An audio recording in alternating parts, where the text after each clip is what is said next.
E aí, chefia, beleza? Quem está correto? Rodrigo Silva ou Rodrigo Mocelin? Igreja Adventista do Sétimo Dia ou as igrejas protestantes? Sobre esse assunto que nós vamos conversar hoje, eu gostaria que você ficasse comigo aqui até o final. Não esqueça de deixar o seu like, se eu gostei ou não gostei. E ao final também deixar ali o seu comentário, dando ali qual a sua opinião, dizendo o que você acha desse assunto. Vamos pro vídeo.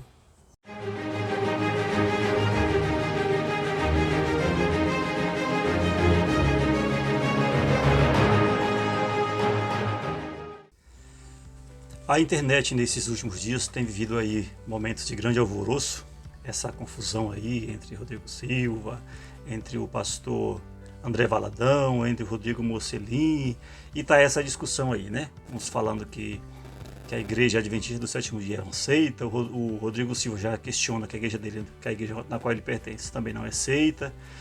E então é o seguinte, eu resolvi a gente trazer aqui pontos de debate entre esses dois.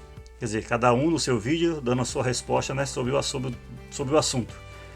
E eu quero ficar aqui até o final com você, pra gente aqui trazendo a nossa opinião. O que eu, um leigo, não sou teólogo, sou um cristão, servo do Senhor. E eu gostaria de dar aqui a minha opinião. Eu, de uma forma neutra, sou cristão protestante. Eu não sou teólogo, não fiz curso de teologia, eu digo apenas como uma pessoa servo do Senhor, alguém que serve ao Senhor, alguém que vê essas discussões e o que isso traz de proveito para a minha vida ou para a sua vida, beleza? Então vamos aí primeiro assistir o que o Rodrigo Mocelin fala em relação às igrejas adventistas do sétimo dia, em relação a Ellen White, e depois o que o Rodrigo Silva, né, como ele pode trazer aí a sua opinião, trazer o seu argumento, defendendo a sua crença, a sua religião, defendendo ali o seu ponto de vista, né? São duas pessoas capacitadíssimas. Eu acompanho aqui os dois, tanto o Rodrigo Silva quanto o outro Rodrigo Mocelin. São pessoas, homens de Deus, eu creio que são homens de Deus, mas que defendem pontos de vista diferentes, né? E então nós vamos ver o que eles acham, né? O que eles concordam ou discordam nesse assunto. E no final eu quero deixar aqui a minha opinião e eu gostaria que você também deixasse a sua opinião, o que isso agrega para a sua vida cristã, para a sua vida religiosa, o que isso agrega para o reino do Senhor, e o que isso vai trazer de edificação para o povo, para o mundo no qual nós vivemos hoje. Então vamos ver aqui a primeira parte do Rodrigo Mocelin, o que ele fala sobre a igreja adventista do sétimo dia, se é seita, se não, se ele concorda ou se ele não concorda, e em seguida o Rodrigo Silva. Logo em seguida entraremos nós aqui dando a nossa opinião. Qual é o teste cabal, a pedra de toque que separa igrejas de seitas? Ou seja, igrejas, qual a diferença entre uma igreja, até com seus erros, mas de uma seita? Algo que não dá para você frequentar de modo algum. O que separa? As novas revelações. Ou seja, a crença de que o líder, o profeta, ele recebeu, o líder dessa seita, recebeu uma nova revelação. Algo que Deus não deu para os apóstolos e profetas, mas Deus deu para esse profeta aí. Há outros princípios que também classificam uma seita, mas este é o principal.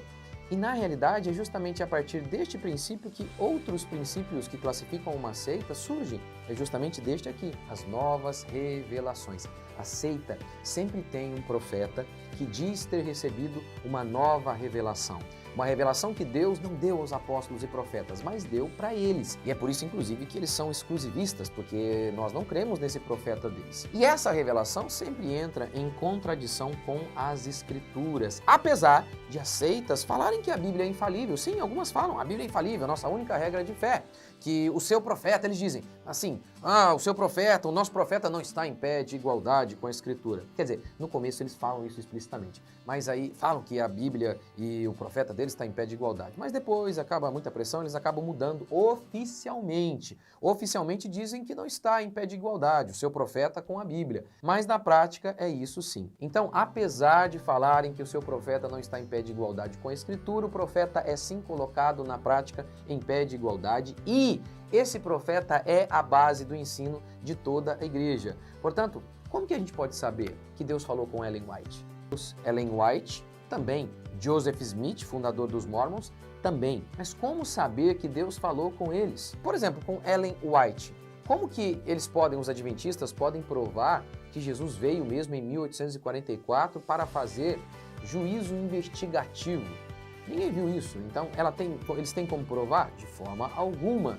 Então, como que a gente sabe que Deus falou conosco em todas as religiões? A fé é baseada num salto de fé no escuro. Eles dizem, seus fundadores, dizem que tiveram uma revelação de Deus, mas eles não têm como provar isso. O cristianismo, o genuíno cristianismo, tem apenas a Bíblia como única regra de fé. Por que ele é único? Porque o cristianismo ele é baseado em um evento histórico, a morte e ressurreição de Jesus Cristo. Sim, a Bíblia ela é a revelação de Deus. Moisés ouviu Deus lá no monte. Mas o sangue de Jesus, a morte, a ressurreição de Cristo, isso é um fato histórico que corrobora todas as revelações da Bíblia. Portanto, o cristianismo, o genuíno cristianismo, é a única religião que é baseada em um evento mensurável que você pode investigar. É a famosa história do Lee Strobel. A mulher dele havia se convertido ao cristianismo e ele era ateu, e ele era um jornalista investigativo. Ele então falou o seguinte, quer saber? Eu vou estudar o cristianismo, vou investigar e vou provar para minha esposa que o cristianismo é uma balela, porque isso aqui está atrapalhando o nosso casamento. Resultado de 2 anos de investigação, ele se converteu. Mas não é possível que você faça isso em relação ao adventismo, os mormons, porque eles ouviram Deus lá e ninguém viu, então não tem como provar, é a palavra deles contra a nossa. A fé cristã, não. Ela é a única baseada em um evento histórico. O fato, ressurreição de nosso Senhor Jesus Cristo, corrobora as revelações. Ressurreição. Tendo Jesus ressuscitado, ele foi visto, testemunhado por centenas de pessoas dizendo, nós o vimos morto na sexta e ressurreto no domingo. Sendo assim, ele é Deus. Logo, a sua palavra, a palavra de Jesus é a verdade. Este é o critério para saber como. Como que a gente sabe se Deus falou com alguém? Cristo. Cristo é a pedra de toque para nós. Hebreus declara, havendo Deus outrora falado muitas vezes e de muitas maneiras aos pais pelos profetas, nestes últimos dias nos falou pelo Filho. Opa! Nos últimos dias Deus fala conosco como? Pelo Filho. Lembrando que os últimos dias compreendem desde a primeira vinda de Jesus até a segunda vinda. Lembra quando o apóstolo João disse em João, esse é o livro, né? Filhinhos, já é a última hora. O que o texto está dizendo? Como que Deus falou conosco nos últimos dias? Pelo Filho. Essa é a maneira. A quem constituiu herdeiro de todas as coisas, pelo qual também fez o universo. Jesus é o critério. Jesus é o critério para saber com quem Deus falou. Com quem Deus falou. Jesus Cristo é a pedra de toque. Ele é o critério de revelação. Por quê? O Antigo Testamento, nós sabemos que ele é palavra de Deus porque Cristo disse que é. Há quase 300 citações de Jesus Cristo chamando o Antigo Testamento de palavra de Deus. E aí a gente tem uma coisa interessante. Por que a nossa Bíblia é diferente da Bíblia Católica? A Bíblia Católica, eles acrescentaram alguns livros no Concílio de Trento para tentar conter a Reforma Protestante. Jesus não cita esses livros que eles acrescentaram no Concílio de Trento. Jesus não cita como palavra de Deus, mas Jesus cita esses livros que a gente tem aqui na Bíblia evangélica, que era a Bíblia judaica. Era a Bíblia judaica. Jesus, quando ele pegou a Bíblia judaica, que é esse Antigo Testamento que a gente tem aqui, ele não falou para eles, ei, tá faltando livro aí. Não, ele disse que ele chamou de palavra de Deus o Antigo Testamento judaico. Então tá vendo? Por que nós cremos que o Antigo Testamento é a revelação de Deus? Que Deus falou com Moisés, que Deus falou com Jeremias, com tantos outros. Porque Cristo disse. Cristo, você tem o testemunho do próprio Cristo. Ok, e o Novo Testamento? Qual é o critério para sabermos que é a revelação de Deus? Mais uma vez, Cristo. Ele escolheu diretamente os seus apóstolos e os chamou de testemunhas e deu a sua mensagem diretamente a eles. Lembra, na grande comissão? Cristo disse assim, ide, portanto, fazei discípulos de todas as nações, batizando-os em nome do Pai, do Filho e do Espírito Santo, ensinando-os a guardar todas as coisas que eu vos tenho ordenado. Eis que estou convosco todos os dias até a consumação do século. Tá vendo? Eles apenas iriam ensinar o que Jesus disse a eles diretamente. Lembra quando Judas se matou? E os apóstolos foram escolher outro apóstolo?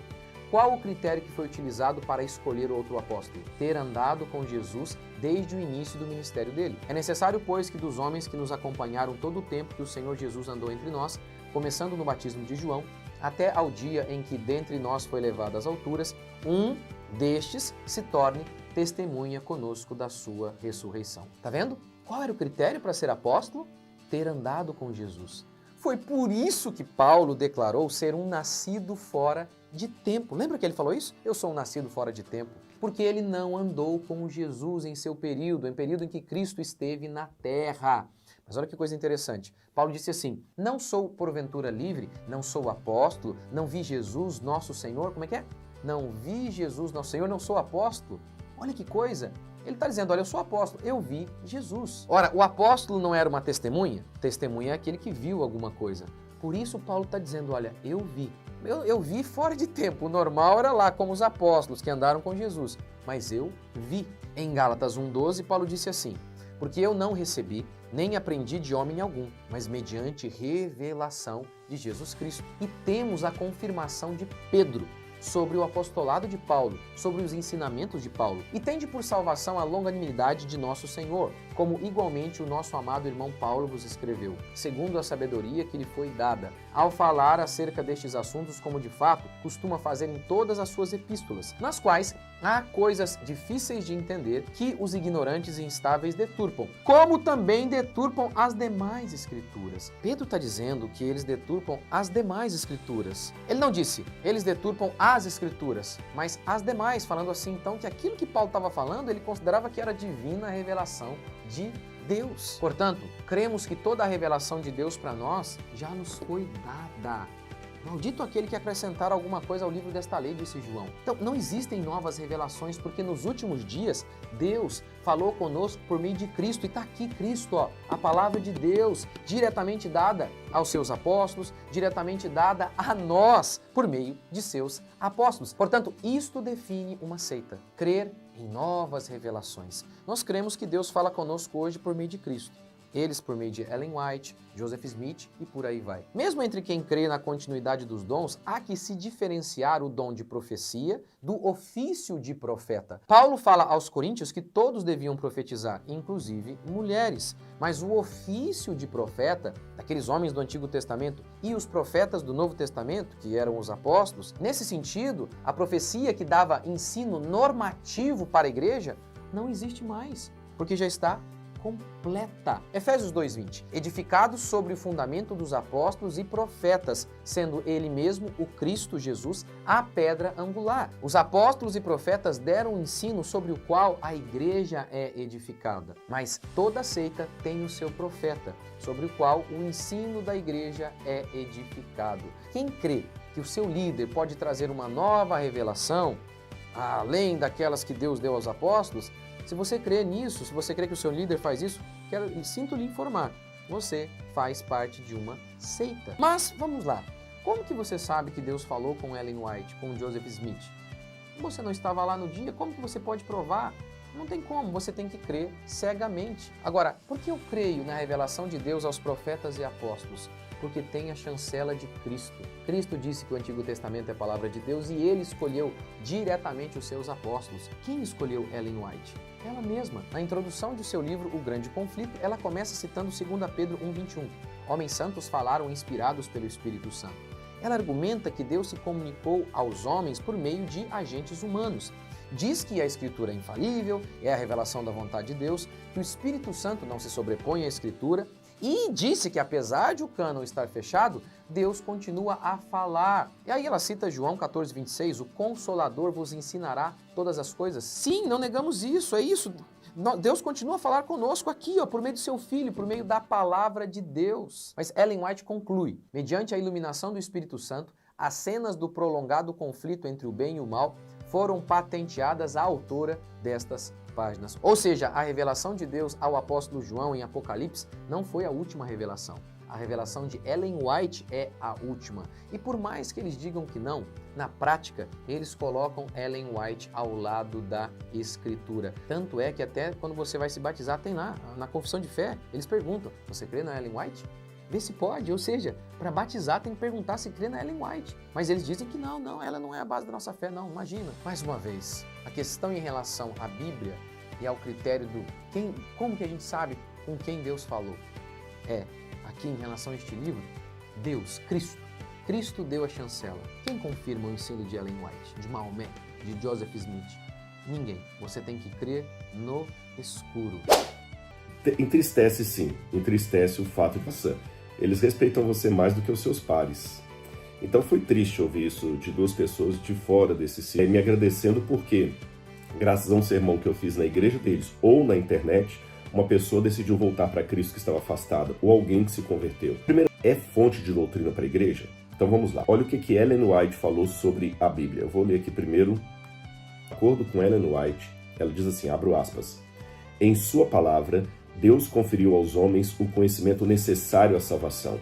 As Santas Escrituras devem ser aceitas como autorizada e infalível revelação de sua vontade.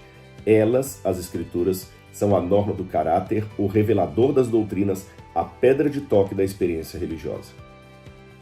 Tá certo? Então ela deixa bem claro que a fonte devem ser as Escrituras. E ela fala, ela vai mais ao contrário, ela fala que agora eu só não aceito tirarem fora de contexto o que ela falou, afirmarem o que ela não diz e serem panfletários e ruidosos no julgamento. Tá bom? Porque nós devemos amar uns aos outros como Cristo nos amou. É isso que eu quero, amar os meus irmãos. Que Deus abençoe vocês. Eu amo Jesus, eu entreguei minha vida a Jesus, eu sou salvo pelo sangue de Jesus derramado na cruz do Calvário. Graça que eu obtenho pela fé. A gente vê que a briga, se deixar, vai longe, né? Se deixar aqui, o nosso vídeo vai passar aqui de 1 hora e não é essa a intenção. Queremos dar aqui uma resumida, né? Então é o seguinte, o que eu, como eu falei aqui no começo, né? Como um mero cristão, mero servo do Senhor, alguém que está numa igreja, que tem uma religião, minha religião, não tenho religião, na verdade minha religião é Cristo, eu sirvo ao Senhor. E o que eu concordo ou discordo desse assunto? Galera, cá entre nós, a Adventia do Sétimo Dia, ela é seita ou não, pouco me importa. Se o Rodrigo Mocelin está correto também, pouco isso me importa. O que isso vai agregar para o reino do Senhor? Essa briga de a sua igreja é seita porque você segue os mandamentos da Ellen White, porque ela disse que ela foi uma profeta que recebeu a mensagem do Senhor. O outro fala, não, se a minha igreja, se a Ellen White não é uma profeta, porque nas igrejas, assembleias, por exemplo, muitas pessoas vêm lá com palavras, com profecias, dizendo que Deus falou isso, Deus falou aquilo. Então, quem está correto, quem está correto ou quem está errado? Cara, ao meu ver, tanto um quanto o outro está certo e ao mesmo tempo pode estar errado. O que isso vai agregar para o reino dos céus? Essa discussão. A Bíblia diz que a todo aquele que confessa e deixa alcança misericórdia. Jesus disse que eu sou o caminho, a verdade e a vida. Ninguém vai ao Pai senão por mim. Então, eu creio no seguinte, eu creio que Jesus veio ao mundo, ele morreu para perdoar os meus pecados, eu não era merecedor. A Bíblia nos diz que quando Cristo morreu, o véu do templo se rasgou de alto a baixo, né? Trazendo o quê? Essa ruptura que existia antigamente. Antes só quem podia chegar ao Santo dos Santos, só quem podia ter o contato direto com Deus eram os sacerdotes, eram os profetas, né? As pessoas não tinham esse direito. Jesus veio e rasgou isso. Então todo aquele que confessa a Deus, né, que confessa Jesus como seu único e suficiente Salvador, esse sim é digno de salvação, porque você creu e você confessou e largou, abandonou a sua vida de pecado, abandonou a sua vida de imundícia, tudo que você vivia fazendo de errado, você parou de fazer. A partir de agora você começa a seguir os mandamentos do Senhor, seguir o caminho que Deus deixou para nós. Isso é o que importa, você pregar salvação, você pregar arrependimento, você dizer que o pecado te leva para o inferno, você dizer que você tem que confessar que Cristo é o seu Salvador, abandonar o mundo de pecado, abandonar a prostituição, abandonar o que você fazia de errado. A partir daí você viveu uma vida correta, viveu uma vida certa, vivendo de conformidade com a palavra do Senhor. A partir que você abandona o mundo de pecado, abandona tudo aquilo que a palavra de Deus vai contra, isso que vai te trazer a sua salvação, né? Eu fico imaginando aqueles irmãozinhos, aquelas irmãzinhas que não têm tanta cultura, que não são um estudioso da teologia, né, de várias teologias, e que mora, por exemplo, lá no sertãozinho do Nordeste, analfabeta, a pessoa que não teve um grande estudo, e de repente lá naquele lugar só tem, por exemplo, uma igreja Assembleia de Deus. E então ela vai para o inferno porque ela não crê nas profecias da Ellen White? Ou o contrário, às vezes naquele lugarzinho a pessoa só teve a oportunidade de conhecer a Deus através da igreja adventista do sétimo dia. Ela vai para o inferno porque ela crê nas pregações da Ellen White, ela crê na doutrina da igreja adventista do sétimo dia. Gente, não é isso que salva as pessoas. Nós temos um grande exemplo disso aqui na Bíblia. Eu vou abrir para você aqui rapidinho para a gente tirar essa dúvida. Está no livro de Lucas, né? No livro de Lucas, o capítulo 9, versículo 49, diz o seguinte: que não é contra nós, é por nós. E respondendo João disse: Mestre, vimos um que em teu nome expulsava os demônios, e lhes proibimos porque não te segue conosco. Vê lá a resposta que Jesus deu para ele. E disse Jesus: não os proibais, porque quem não é contra nós é por nós. Tá? Se a pessoa está falando da palavra de Deus, porque não segue aquela mesma denominação que eu sigo, eu vou condenar aquela pessoa ao inferno? Eu vou dizer que aquela igreja é uma seita, que aquela pessoa faz parte de uma seita, porque não comunga da mesma doutrina que eu comungo, não participa da mesma igreja que eu participo, a pessoa vai para o inferno? Gente, tá tudo errado, tá tudo errado. A Bíblia diz que aquele que não é contra nós é por nós. Se essa pessoa, se esta igreja professa a fé em Cristo, professa que para você ser salvo, você tem que crer que Jesus é o Salvador, você tem que nascer de novo, confessar a Cristo em público que Ele é o teu Salvador, né? E você abandonou o mundo de pecado, abandonou o mundo da corrupção, abandonou tudo aquilo que antes te separava de Deus. Isso é o que vai te fazer ser salvo. E permanecer até o fim. A Bíblia diz que aquele que for fiel até o fim, esse será salvo. Ser fiel a Deus e não ser fiel ao Senhor, ser fiel à palavra do Senhor, ser fiel aos mandamentos que Deus deixou para nós, né?